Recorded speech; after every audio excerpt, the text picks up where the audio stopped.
예, 안녕하세요. 세뇌탈출입니다. 오늘은 내부적으로 좀 뜨거운 얘기를 하겠습니다. 이른바 보수, 이른바 우파라고 하는 담론가 혹은 야권 정치인 혹은 조중동 이 전부 이렇게 일종의 뭐라 그럴까요? 아주 기분 나쁜 혹은 아주 불길한 침묵이 있어요, 여기에. 혹은 개념 상실이 있어요. 이 세뇌탈출 입장은 지금 그러니까 베이징의 전체주의 반동, 그 다음에 평양의 김일성 영생교, 서울의 문재인 586 유사 전체주의, 이 전체주의 3종 세트에 대해서 한미 공동 반전체주의 투쟁 전선을 열어야 된다. 이게 입장인데 이런 개념들이 전혀 탑재가 안 돼 있어요. 그래서 오늘은 그 내막을 좀 살펴보는 그런 얘기가 되기 때문에 좀 뜨겁죠. 그래서 이 뜨거운 얘기를 뜨거운 감자, 뜨거운 얘기를 오늘 경기대 조성환 교수님을 모시고 요리를 해보겠습니다. 안녕하세요. 네, 안녕하세요. 좀 뜨겁죠? 이거 까딱 잘못하면 내부 총질이라고 욕 아니, 먹어요. 근데 저 사실은 뭐 문명이라고는 딴 게 있습니까? 현실에 직면해야죠. 근데 과연 우리가 이런 지금 위기, 광난, 네네. 이런 상황에서 과연 어떤 현실을 주목을 해야 되느냐라고 하는 건데 자명한 현실을 지금 외면하고 있는 것인지 아니면은 스스로 게을러서 제대로 못 보고 있는 건지 그래서 투덜투덜하고 있는 건지 그건 잘 모르겠어요. 지금 우리가 겪고 있는 부분은 우리 내부에도 지난번에도 이야기를 했지만은 네네. 정말 거짓과 광란의 정치가 진행이 되지만은 밖으로 더 큰 거는 그게 네. 소위 말 역사의 역주행, 역사의 반동이죠. 시진핑이 그랬고, 그다음 이미 그 반동이 끝에 가서 지금 폭발 직전에 있는 북한 영생교 전체주의 정권이 있고, 또 거기에 빨대를 대서 내가 교수가 이런 이야기를 잘 안 하는데 저 행보랑 돌다가 이제 그 품위가 낮아지고 있는 거예요. 아니 품위가 아니라 뭐 근본적으로 우리가 정확하게 이야기를 해야죠. 예, 예. 거기에 대해서 국내적으로 이미 집권을 하고 자유로를 지금 저쪽에서 전차가 내려오는데 경차 타고 지금 올라가고 있는 거 아닙니까? 예. 전체주의에 대한 이 블록 무장해제. 무장해제 혹은 예. 저쪽으로 편입이 되면 그게 블록이 됩니다. 예, 그렇게 되죠. 과연 문명을 가지고 있는 강대국이 용인을 할까? 그리고 70년 동안 자유가 침전된 대한민국의 국민들이 과연 그 부분에 대해서 어디까지 용인될까? 근데 문제는 한국의 제도권, 정치권이나 언론이나 법률가까지 포함을 해서 지금 뭐 희한한 일들이 벌어지고 있습니다. 그건 전체주의에 대한 경각심이 있어야 되는데 그걸 안 하고 뭐 보수, 진보, 뭐 좌파, 우파 아직까지 태평성대의 게으름을 피우고 있어요. 저는 이제 약간 양상이 다르다고 보는데 저는 이제 전빨이라고 얘기하잖아요. 전체주의 빨이들. 예. 전빨은 지금 뭐 나서 가지고 전체주의 김일성 영생교에 대해서 무장해제하고 거기랑 들러붙겠다고 지금 설치고 있는 거고. 그 다음에 사실은 전 제일 더 뭐라 그럴까 얄밉고 혹은 더 이렇게 기분이 안 좋고 적개심마저 드는 게 이제 싸구려 보수파리, 우파파리 기득권이에요. 이게 여기서 전혀 그러니까 시진핑 전체주의 반동, 베이징에 평양의 김일성 영생교, 그다음에 서울의 문재인 586 유사 전체주의 이 세 개를 하나의 꼬치구이 운명 공동체로 엮어가지고 날려버리겠다. 미국이랑 손잡고 한미 공조로 이런 컨셉을 탑재한 우파파리 보수파리 기득권이 없는 거예요. 그러니까 이거 싸구려 우파파리 보수파리가 되는 거예요. 제가 저는 거의 이 인간들 이거 김정은 샴쌍동이 아니야 이런 생각까지 드는. 그러니까 근본적으로 문제를 생각하면은 그런 의심이 들어요. 근데 내 생각에는 너무 지적 게으름 그리고 용기의 부재. 사실은 뭐 정확한 이 상황을 정의하지 않으면은 오늘이 내일 같을 거고, 내일이 오늘 같을 거고, 그리고 소위 오늘의 빵이 내일도 보장될 거고, 뭐 하는 예. 누가 말씀하셨죠? 피터 드라커 얘기예요. 드라커가 네, 그랬죠. 피터 드라커 오늘의 빵, 내일의 빵을 구별했거든. 오늘의 빵, 너희들은 왜 오늘의 빵만 생각하느냐? 오늘의 제1언론, 뭐 제2언론, 그리고 오늘의 부장판사, 오늘의 국회의원. 그렇죠. 이것만 너 왜 생각하느냐? 그게 내일이 계속될 수 있을까? 라고 하는 캐션을 달면은 지금 현재 일어나고 있는 짧게는 2년이고 길게는 30년입니다. 우리가 그러니까 정신문화의 변화까지 생각하면 30년이고 예. 이 한반도 급변 사태 생각하면 2년 내다. 그러니까, 그, 얘기, 예. 그 말씀이시죠? 초건목 목피에서 몇십 년 만에 세계 핵심 국가의 문턱까지 와서 지금 우리가 하고 있는 행동은 정말 한편으로는 전파이라고 그러죠. 전체주의에 파리들.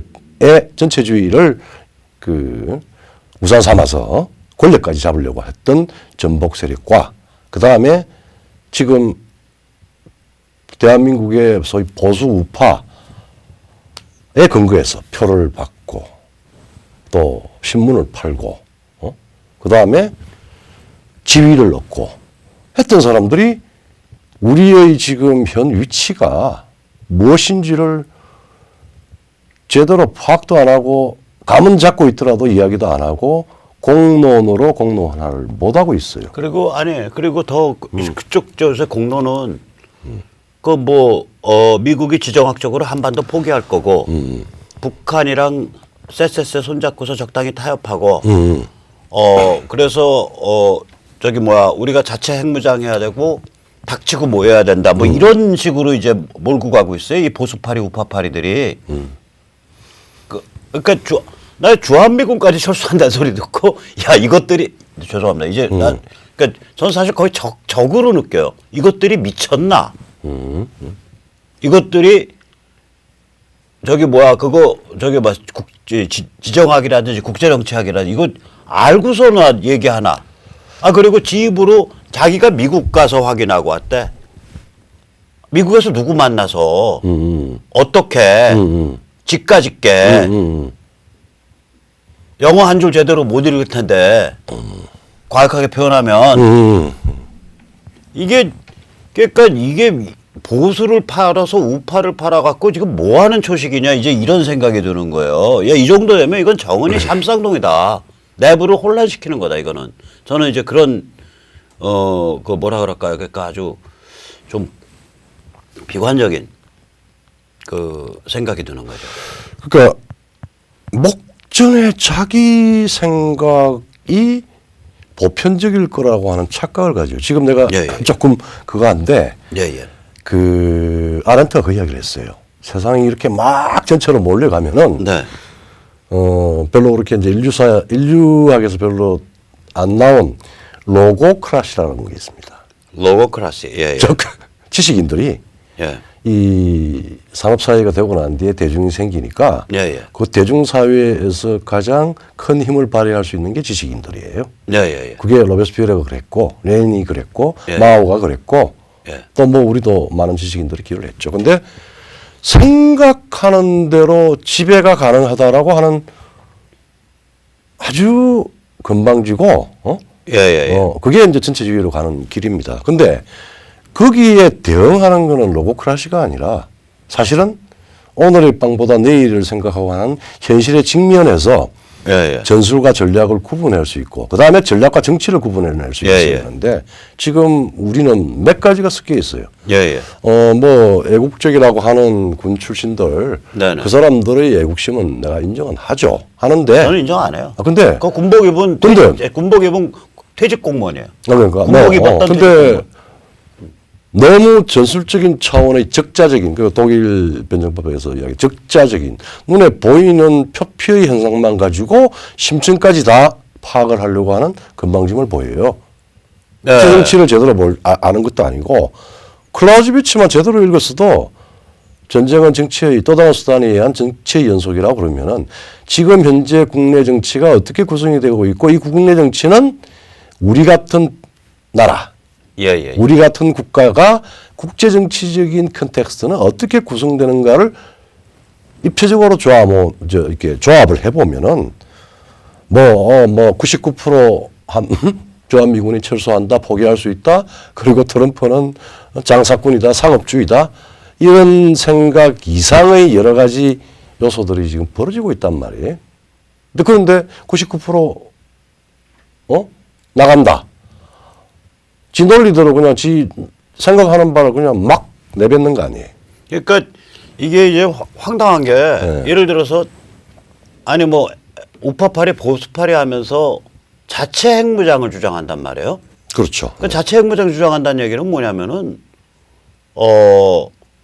그러니까 이게 지금 우리가 독박을 미국한테 씌워야 되거든요. 지금 상황이. 그렇죠. 저는 이거 뭐 트럼프 등장하기 옛날 전부터 하던 소리예요. 왜 그러면 이게 북핵 미사일이라는 거는 문명에 대한 세계에 대한 도발이니까 미국 네가 알아서 해.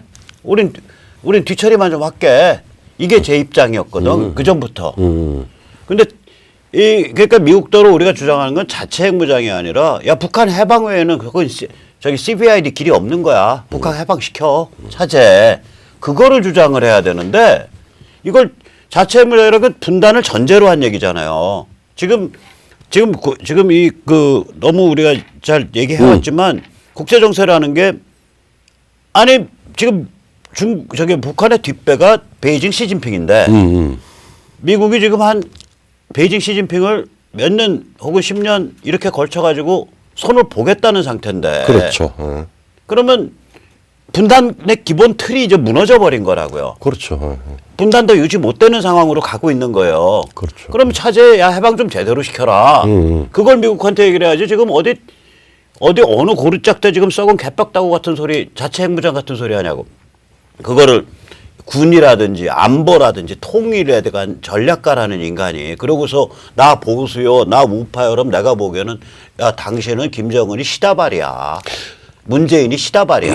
저는 그렇게 생각이 드는 거예요. 지금 이게. 사실은 우리 그 점에서 한국 지식인들의 뭐 보수든 좌파 보수든 자칭 보수든 자칭 진보든 사실은 전체주의에 경사된 전빨하고 그다음에 자유민주 큰 광의의 자유민주 세력으로서의 소속원하고 이게 크게 구분이 돼요. 대한민국에 좌파 우파 지금 좌파 독재라고 하는 것도 될 수가 없어요. 왜냐하면은 좌파라고 그러면은 최소한 20세기 이후의 좌파는 19세기 프랑스 혁명의 좌파가 아니라 좌파는 사회민주주의 정도입니다. 그러니까 서유럽 좌파. 서유럽 좌파. 네, 서유럽 좌파. 거기 북한 인권 엄청 얘기해요. 그런 측면에서 보면은 대한민국에서의 좌파는 문재인 세력이 아니에요. 지금 전체주의에 경사된. 이게 잠깐만 이 제목에서 제가 나름대로 그 바닥 좀 돌아다녔잖아요. 네. 문재인이나 586 애들은 이건 좌파가 아니라 전빨이에요. 그렇죠. 전체주의 빨이들이라고. 그러면 이제 그러니까 21세기 좌파라 그러면은 이게 그래도 서유럽 좌파, 그러니까 베른슈타인, 카우스키 이런 데서부터 나오는 또 페비안, 영국 페비안 중에서도 색깔 야리꾸리한 시드니 웹 부부 이런 거 빼고 좀 제대로 된 노동당 쪽 이런 쪽 뭐 플러스 밑에랑 그다음에 밑에랑 그다음에 저기 영국에서는 그 누가 그랬죠? 그 인간이 제3의 길 얘기하는 아 저기 뭐죠? 앤서니 기든스. 앤토니 기든스. 그런 정도가 돼야 되거든. 그러면 우리나라에서 그런 성향의 그러니까 서구적 의미에서의 사회민주주의적, 그러니까 자유민주주의를 그 틀 안에서 노는 좌파는 누가 있냐면 제가 꼽아라면 장기표. 그 다음에 이제 한 7, 8년 아래 후배인 주대환 씨. 그 다음에 저기 사회디자인 연구소 하는 저기 김대호. 여기 이제 골 라인이에요. 근데 여기가 외롭지? 여기 외롭지. 전빨에 완전히 치였고 전빨이 장악하는 그 노동조직에 치여갖고 정말 정말 살벌하게 쭈그러져 있죠. 네. 그러니까 대한민국에서는 이 서유럽적 의미에서 좌파가 없다고 시대착오적 전빨만 있는 거예요. 네, 그렇죠. 세력으로는. 그리고 뭐 자칭 보수다 그러는데 예. 도덕심이 있습니까? 종교적인 신앙심 있는 신앙심 있는 제대로 것도 없고. 아니고 그다음 선악에 대한 구분이 있습니까? 네. 없습니다. 그냥 자유 세력이라고 이야기를 하면은 오케이 광의로 받아들였는데 네네. 과연 지금 이 최근의 2년 상황을 볼 때 예. 자유 세력의 제도권이 전빨들의 전복을 도와준 거 아니에요? 뭐 조중동이 도와줬고, 응. 그다음에 고매하신 헌법재판관이 도와줬고, 도와줬고, 그 당시 집권당의 범털들이 도와준 정도가 아니라 주도했지 주도. 뭐 주도했죠. 갖다 바쳤어 그래서. 갖다 바친 거지. 쌈 싸서 대한민국을 해체해갖고 쌈 싸갖고 문재인 586 입에다 넣어준 거죠. 그럼 실수했으면 책임을 져야 되는지. 네. 이거는 개인적인 상황이 아니고 한 국가의 제도권 아니에요. 그렇죠. 그러면은 지금 정치 그때 그 당시에 그 새누리당 분리됐지만은 그거는 뭐 나 같은 사람이든 지금 있는 사람이든 기본적으로 역사적인 정리는 해야 돼요. 왜 이렇게 황당한 상황에 당했을까, 처했을까. 그리고 그렇게 그 광란에 휩쓸려 갔을까. 그 두 번째, 대한민국의 보수파를 자처하고 거기에서 신문대금 15,000원씩 받아가지고 재벌을 이루고 있는 소위 상업주의적 언론. 이 사람들이 자기들이 이익을 위해서라도 다시 한번 그 시대 때의 역할에 대해서 자기들도 성찰해야 돼요. 왜 정치권만 반성하라고 그래요? 과연 그 당시에 대한민국 공론을 주도하고 있는 두 개의 시 일보가 과연 역사적인 책임을 다했느냐? 이거는 문제가 있었다라고 하는 백서 내나와야 될 거 아니겠어요? 저는 네. 어저께 무지하게 씁쓸한 네. 웃음을 많이 웃었는데 이번에 손혜원을 까면서 네. TV조선이 네. 뭐라고 깠냐면은 손혜원이 야 재단으로 내가 어떻게 돈을 벌었겠냐. 그거 다 재단인데 재단을 가지고 내 돈 벌었다는 거는 불가능하다 법률적으로. 재단은 재단 돈이고 난 내 돈이니까. 그런 말을 한 거를 TV조선이 깠어요. 까면서 TV조선 뭐라 그랬냐. TV조선이었다 기억을 해요. 뭐라 그랬냐면 손혜원 당신 박근혜 깔 때 재단 만들어서 돈 빼려고 한다라고까지 않았냐. 그러면서 손혜원을 까더라고 TV조선이. 근데 박근혜 인격살인은 손혜원이 한 인격살인보다 조선일보 및 TV조선이 한 인격살인이 훨씬 더 치명적이고 크거든요. 그러니까 그거 보면서 야 저것들 봐라. 박근혜 인격살이의 책임을 정치권에 돌리네. 그렇지. 사실 쥐들이 했잖아, 쥐들이.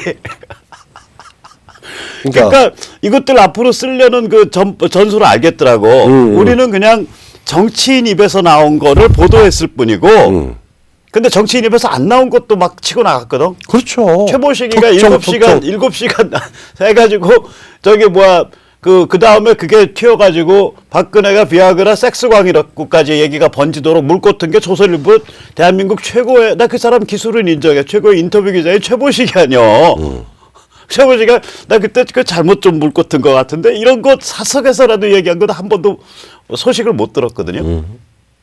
그러니까 이게 이제 우리나라 제도권이 그 탄핵 광풍 때 인격살인을 주도해가지고 탄핵 광풍 물꼬를 트고 종편에서 하루 종일 촛불 찬양을 해서 선동을 해서 내보내고 이 짓을 해놓고서 그 다음에는 손혜원 같은 사람들이 인격살인했어요. 우리는 그걸 말을 보도했을 뿐이에요. 이따위로 만약에 처신한다면 야 이거는 진짜 정말로요. 감옥에서 제가 만나는 사기꾼 희로뽕 사범만도 못한 거예요. 박지필께서 처음으로 그 이야기를 했잖아요. 그러니까 박근혜 정부의 유능 무능 평가, 정치적인 평가 말고 예. 그 당시에 우리 사회가 전체가 지금 직면해서 냉철하게 봐야 될 부분은 사실에 근거하지 않은 음모에 의한 선동과 그 선동은 인격살인입니다. 우리 여론재판이라고 이야기를 하죠. 근데 여론재판의 내용이 인격살인입니다. 이거는 인간 박근혜의 문제, 혹은 또 거기에 뭐 보좌를 했던 김기춘 실장의 문제, 이 문제가 전혀 아니에요. 아니요. 이거는 네. 내 스스로의 존재성의 문제입니다. 예, 정확한 말씀이에요. 네. 그 부분에 대해서 이거는 우리가 이 정도의 경제력과 이 정도의 민주적 제도를 가지고 왔는데 이런 방식의 말하자면은 황당한 선동 정치가 가능하고 그 선동 정치의 내용도 중요한 정책적인 논쟁이 아니라 그걸 뭐 좀 부풀리거나 아니면은 변화하거나 이런 문제가 아니고 도저히 주술의 세계, 무당의 세계에서 죄송합니다. 네. 주술의 세계에서 있을 수 있는 그런 황당한 이야기로 네. 사람들의 그 말하자면은 인격적 생명을 끊어버리는 네. 그런 범죄를 저질렀단 말이에요. 그거는 우리 이 시대를 살은 나까지 포함해서 모두 다 범죄자입니다. 네. 2016년부터 지금까지 이게 지금 자행되고 있어요. 예. 사실 확인 없이 마음대로 보도하고, 그 다음에 그 부분에 대한 법적 책임 안 지고, 그 다음에 그걸 끊임없이 만들어내는 보이지 않는 공장이 있어요. 그 대표적인 게 드루킹 같은 거고, 네. 그 다음에 뭐 문구로설이고, 네. 뭐 또 우파는 없었겠어요. 응? 뭐 이런 방식으로 싸움을 하는 국가가 되어버렸습니다. 자, 요즘 여기서 제가 고백을 좀 할게요. 네. 제가 살다 청와대에서 공격받은 건 박근혜 정부 때인데 제가 이게 사적으로는 얘기를 안 해요. 저 오늘도 무슨 건이었다고 제가 기억나는 것만 치명적이게 4건이에요. 제가 등짝에 이게 상어가요. 등짝을 칼로 찌르면 등짝은 잘 칼이 안 들어가요. 배를 찔러야 들어가요. 제가 등짝에 상어 가죽을 달고 있는 놈이에요. 그러니까 청와대에서 아무리 등짝에 내 칼질을 해봐야 내 등짝에는 흠집도 안 나요. 왜냐면 천하게 바닥에서 굴르는 놈을 어떻게 흠집? 제가 4번 당했다니까. 박근혜 정부 들어서. 그래서 저는 사실은 반박 성향이 있는 중박으로 분리됐던 놈이에요. 기본적으로 이게 컨트롤이 안 되니까 애가 그 사람들 입장에서 보면 박근혜 정부 청와대나 박근혜 정부 국정원에서 보면 컨트롤 불가 인물이었거든. 그런데 제가 탄핵 정국 때 열받아서 튀어나갔는데 다들 사랑해요 대통령 뭐 이거를 하더라고. 그래서 제가 그때 마이크 잡자마자 나 박근혜 안 사랑한다.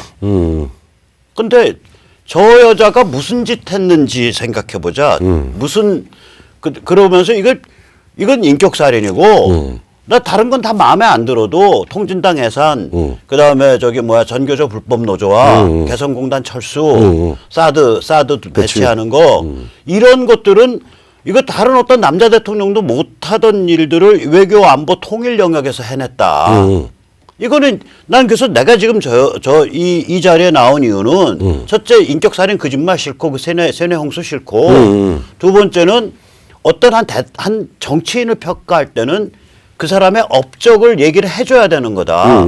그래서 난 저 사람 자유통일의 아이콘이 될 소지가 있다고 생각한다. 그래서 그러니까 내가 그때 주요 구호가 자유통일의 아이콘 박근혜하고 또 하나는 조중동포, 조선중앙동아포탈, 너희가 나치냐, 너희가 공산당이냐.